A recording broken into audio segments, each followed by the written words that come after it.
Donald Trump দ্বিতীয়বার মসনদে বসার পর প্রথমবার তার মুখোমুখি হলেন ভারতের প্রধানমন্ত্রী নরেন্দ্র মোদী। বৃহস্পতিবার হোয়াইট হাউসে বৈঠকে বসেন তারা। বাণিজ্য থেকে অভিবাসন, একাধিক ইস্যুতে আলোচনা হয় এই বৈঠকে। দ্বিপাক্ষিক সেই বৈঠকের পর যৌথ সাংবাদিক সম্মেলনও করেন তারা। সাংবাদিকদের মুখোমুখি হয়ে শুরুতেই নরেন্দ্র মোদী বলেন, আমার ও প্রেসিডেন্ট ডোনাল্ড ট্রাম্পের মধ্যে একটি বিষয়ে মিল রয়েছে। আমরা দুজনেই আমাদের দেশকে সবার আগে গুরুত্ব দিই।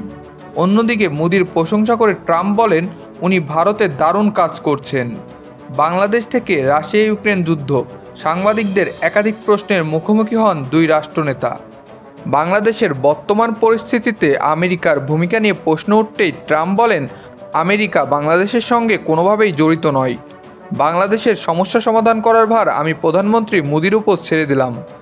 অন্যদিকে রাশিয়া ইউক্রেন প্রসঙ্গ উঠতেই মোদি বলেন, অনেকেই হয়তো বলছেন রাশিয়া ইউক্রেন যুদ্ধে ভারত নিরপেক্ষ ভূমিকা নিয়েছে, কিন্তু এটা ঠিক নয়। ভারত এখানে শান্তির পক্ষে অবস্থান নিয়েছিল। একই সঙ্গে ডোনাল্ড ট্রাম্প জানিয়েছেন, ভারত ও আমেরিকার মধ্যে আকর্ষণীয় বাণিজ্য চুক্তি হতে চলেছে। মুসাব্বির আল নাফিস, আপডেট শিরোনাম।